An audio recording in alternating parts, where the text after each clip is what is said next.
What's up, guys? Back out in the shop again today, working on the Mustang, hoping to get the seat bracket for the driver's side 100% done. The passenger side can wait.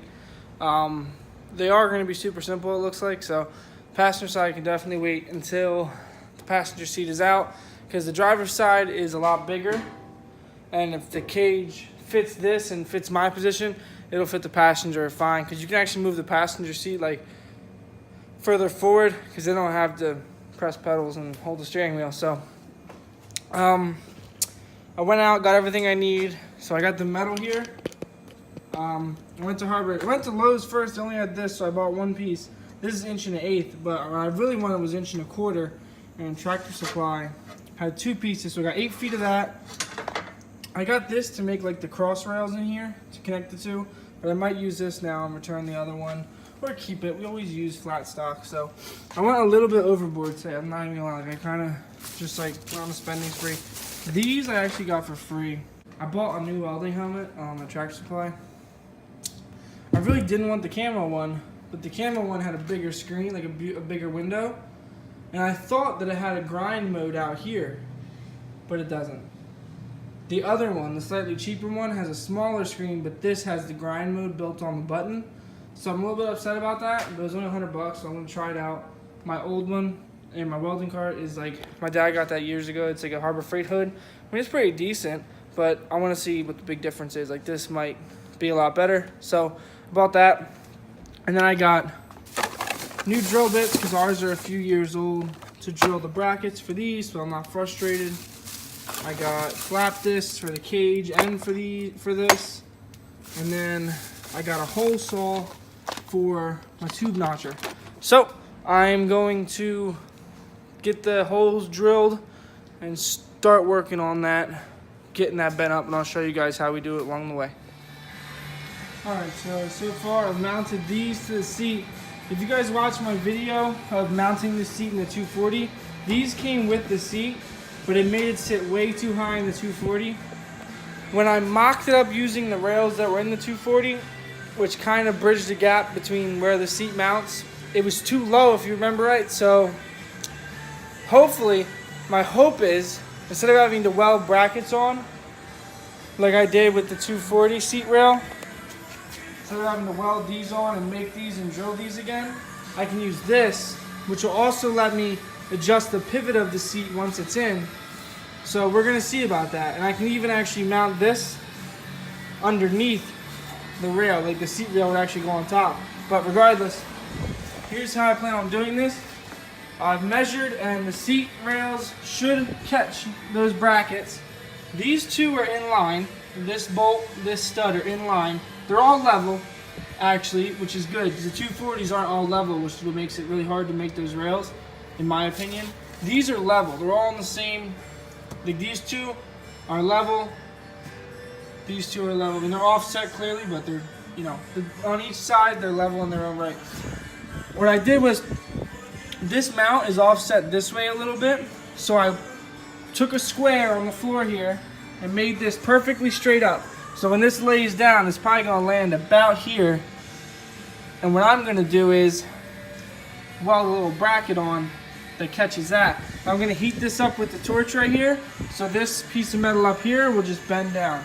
Also, I measured this roughly, how much it's gonna take, and it was actually about 24 inches, which is good. That means both pieces will do both seat rails. Not today, but eventually, because I already cut that one to 24, so it's more workable. So I'm gonna get a torch.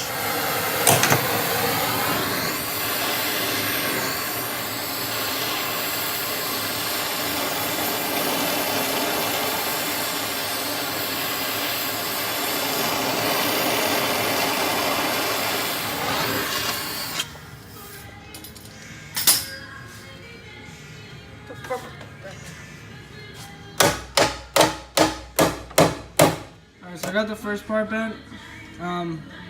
Try to bend this part too, because clearly there's going to be like a little bit of bend here, but I can't until I get this situated. I might actually have to take the stud out, because these studs come out. Big ups to Ford for that.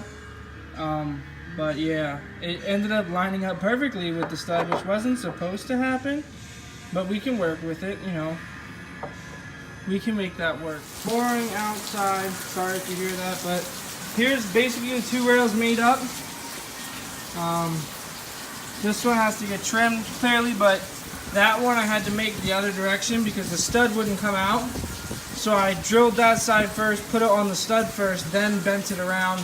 And that one, I mean, damn, that one came out good. It almost touches down there too. This one still came out pretty good. I might hammer this just a little bit more, but it's looking pretty good. Actually, probably I'm gonna heat this up, tighten this down, heat this up, and make this conform a little bit better, like that side. But the little brackets on the seat, it looks like we're gonna be able to use them, and that's gonna be like the next step is making them fit. But first I'm gonna redo this, get this flat, then I'm gonna weld in the cross braces that are gonna go like this. So I'm gonna weld them in, take it out, weld them fully, and it should be pretty good. Like, it actually fits really good, so I'm gonna do that now.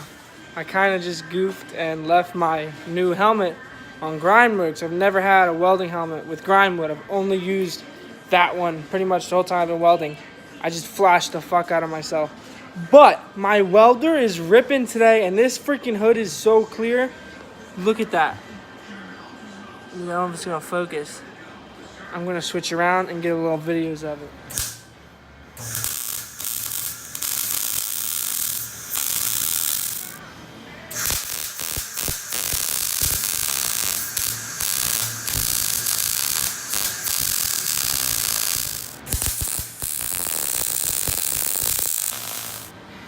Oh man, that shit looks...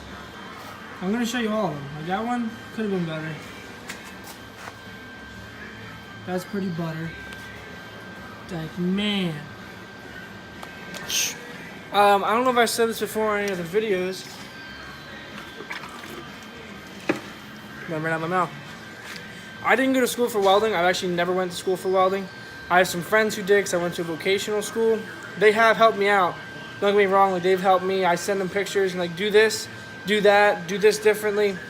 But I'm pretty proud of how far I've come, and this hood's helping a lot. I can see a lot better. It might slightly turn to darkness, but this welder is pumping out today. I'm really surprised. I love welding like this 3/16 1/4 area because that thing is just like butter, and I'm hoping the roll cage goes the same. I'm gonna practice on some 2s before I start, but I'm gonna finish welding this up and get it in the car. So after I got this all welded up last night, I took a break. I still had to make this front section to mount the front edge. Because if you notice, the seat's upside down, but basically the front edge of the seat is way out here. So, and like the way these mounts are, they're pretty forward on the seat. If there was like a tab back here, it would line up, but it's not how this mount's made. So I had to extend this front and then put this little brace in there. And then now it should bolt right in and be good. So it was only like 30 minutes worth of work, but I was just burnt out last night. So we took a break, finished it up today. I'm just gonna take another minute on these welds. That edge is a little ugly, but damn, I'm usually not that good. So I'm gonna bolt this in. Then we can start cleaning up the floor to weld in the base plates for the main hoop and start fitting that. All right, so here is the seat on the car. You may be thinking like, wow, this seat is like huge, like it looks like it's in the way. This is a really big seat. It's a 17 waist. It's actually a little bit too wide for me, but I actually just add like this. These seats have, you know, snap-on covers and all that. So I added more padding to the seat to make it a little more snug around my ribs and my waist, and it fits great and it's a lot comfier. But it actually fits pretty good in here. The biggest problem is gonna be, like I said, the door bars. It could weld straight to here and like just barely miss it, but I want to create like a buffer for like a safety here, and we'll get to that later. For now, we're gonna pull the main hoop out and clean up the floors and pull the seats out as well. Pull the seat out because it fits, it's cool. It moves right now because it's loose in the mount. This mount flexes a little bit, like if this was stiff it'd be easier, but it's kind of hard because I'm moving the camera, but it bends a little bit. I'm not too worried about it. If need be, I'll make like a little kickstand or brace it somehow, but I'm gonna pull the main hoop out, clean up the floor, and get to the base. I'm just gonna end it with the seat rails. Nothing too crazy, nothing too long. Next video, I am gonna be working on the base plates and mounting the main hoop. That's like top of my list to get done. I'm gonna do like the main hoop and then the rear bars, and then build forward, because the rear bars are already notched and stuff like that. Even though they are gonna be getting modified a pretty good bit, because I don't like where they land, but I'm gonna work on the floor plates, and you guys can expect that in the next video. Like I said, along with the main hoop. But for today, our seat brackets are done, and we can start building a cage around this. So I'll see you guys next time.